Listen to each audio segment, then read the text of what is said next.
കഫർനഹൂം എന്ന വാക്കിൻ്റെ അർത്ഥം നഹൂമിൻ്റെ ഗ്രാമം എന്നാണ്. കിഫാർ നാഹൂം എന്ന സെമിറ്റിക് പ്രയോഗത്തിൽ നിന്നാണ് കഫർനഹൂം എന്ന പേര് വന്നത്.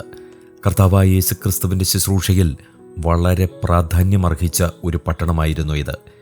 ഗലീല കടലിൻ്റെ വടക്കു പടിഞ്ഞാറേ തീരത്താണ് ഇതിൻ്റെ സ്ഥാനം.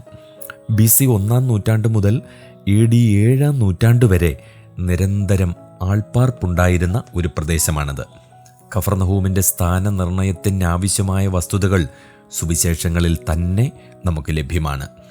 കഫർനഹൂം 1 കടൽക്കരയിലാണ്, മത്തായി 4:13. 2 രാഷ്ട്രീയമായ അതിരിലാണ്, അതുകൊണ്ട് ഒരു ചുങ്കസ്ഥലവും ഒരു പട്ടാളത്താവളവും ഇവിടെ ഉണ്ടായിരുന്നു. മർക്കോസ് 2:14, മത്തായി 8:5-13 വരെ, ലൂക്കോസ് 7-ാം അധ്യായം 1 മുതൽ 10 വരെ. ഒരു ശതാധിപൻ അവിടെ താമസിച്ചിരുന്നു. മത്തായി 8:5. 3 ഗന്നേസരേത്തിന് അരികിലാണ് ഈ പ്രദേശം. ഫലസമൃദ്ധി ഉള്ളതാണ്. മർക്കോസ് 6:53, യോഹന്നാൻ 6-ാം അധ്യായം 22-59 വാക്യങ്ങൾ. ഗലീല കടലിൻ്റെ വടക്കു പടിഞ്ഞാറേ തീരത്ത് യോർദാൻ നദിക്ക് ഏറ്റവും അരികിലുള്ള ഒരു ഗ്രാമമാണിത്. തേൽ ഹ്യൂമി എന്നു പറയുന്ന സ്ഥലത്തിലെ നഷ്ടശിഷ്ടങ്ങൾ കഫർനഹൂം അവിടെയായിരുന്നെന്ന് ഉറപ്പു നൽകുന്നു. ജോസിഫസിൻ്റെ സാക്ഷ്യവും ഇതിന് അവലംബമായിട്ടുണ്ട്. ഇവിടുത്തെ തീരദേശ സമതലം വളരെ ഇടുങ്ങിയതാണ്. പ്രാചീനകാലത്ത് യോർദാനിൽ നിന്നൊരു പാത കഫർനഹൂം വഴി ഗന്നേസരേത്ത് സമഭൂമിയിലൂടെ ഗ്രേറ്റ് ട്രങ്ക് റോഡിനോട് ചേർന്നിരുന്നു. ഈ റോഡ് മെസപ്പൊട്ടോമിയയിൽ നിന്നും ദമ്മേശേക്കിൽ നിന്നും പലസ്തീനിലൂടെ മിസ്രയീമിലേക്ക് കടന്നുപോയിരുന്നു. ഗന്നേസരേത്ത് സമഭൂമിയിൽ നിന്ന് ഉത്ഭവിക്കുന്ന അനേകം അരുവികൾ ഗലീല കടലിൽ ചേരുന്നു. ഈ അരുവികളിലൂടെ ഒഴുകിയെത്തുന്ന സസ്യാവശിഷ്ടങ്ങൾ മീനുകളെ ആകർഷിക്കുന്നു. തന്മൂലം കഫർനഹൂം മീൻപിടുത്തക്കാർക്ക് ഒരു ആശ്രയസ്ഥാനമാണ്.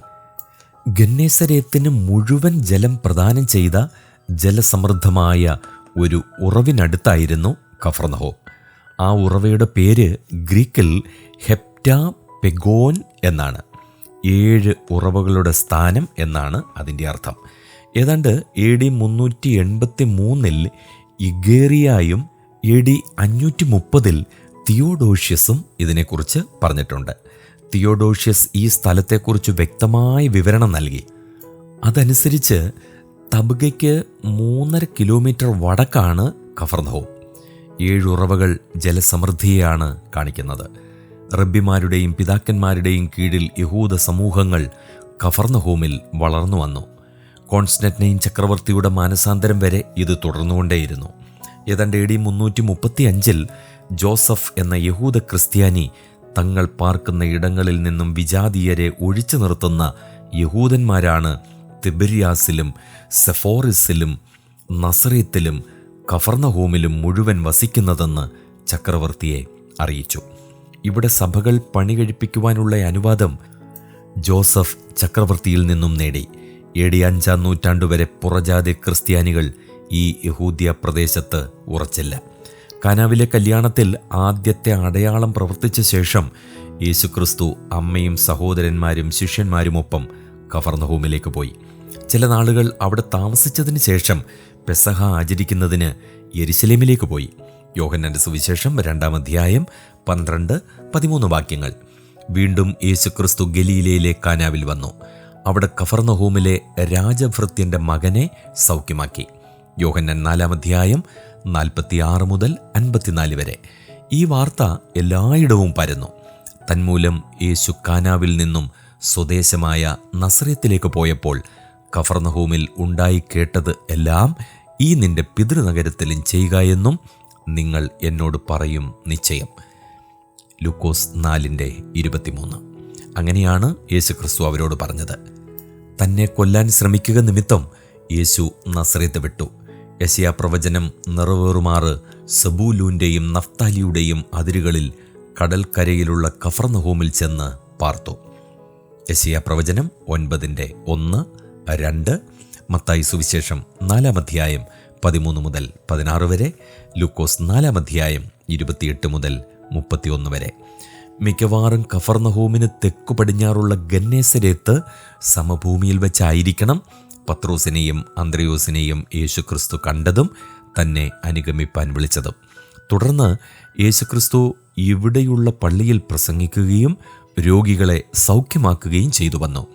മീൻപിടുത്തക്കാരായ പത്രോസും അന്ത്രയോസും കഫർന്നഹൂമിലുള്ളവരായിരുന്നു. മർക്കോസ് 1:29. കഫർന്നഹൂമിലെ ചുങ്കസ്ഥലത്തിരിക്കുമ്പോഴാണ് യേശു മത്തായിയെ വിളിച്ചത്. മത്തായി തൻ്റെ വീട്ടിൽ യേശുവിനൊരു വിരുന്നു നൽകി. മത്തായി 9:9. കഫർന്നഹൂം കർത്താവിൻ്റെ സ്വന്തം പട്ടണം തന്നെയായി മാറി. യേശു കഫർന്നഹൂമിൽ വന്നപ്പോഴാണ് അവൻ വീട്ടിലുണ്ടെന്ന് ശ്രുതിയായത്. മർക്കോസ് 2:1. കുഞ്ഞുങ്ങളെക്കുറിച്ച് യേശു പറഞ്ഞത് കഫർന്നഹൂമിൽ വെച്ചായിരുന്നു. മർക്കോസ് 9:33, മത്തായി 18:1. യോഹന്നാൻ 6 പ്രസിദ്ധമായ പ്രഭാഷണം യേശു നൽകിയത് ഇവിടെയുള്ള പള്ളിയിലായിരുന്നു. അവിശ്വാസത്തിന് യേശു കുറ്റപ്പെടുത്തിയ പട്ടണങ്ങളിലൊന്നായിരുന്നു കഫർന്നഹൂം. നീയോ കഫർന്നഹൂമേ, സ്വർഗത്തോളം ഉയർന്നിരിക്കുമോ? നീ പാതാളം വരെ താണുപോകും. നിന്നിൽ നടന്ന വീര്യപ്രവൃത്തികൾ സോദോമിൽ നടന്നിരുന്നുവെങ്കിൽ അത് ഇന്നുവരെ നിൽക്കുമായിരുന്നു. മത്തായി 11:23. ഈ പ്രവചനം നിറവേറുകയും പ്രസ്തുത സ്ഥലം ശൂന്യമായി കിടക്കുകയും ചെയ്യുന്നു.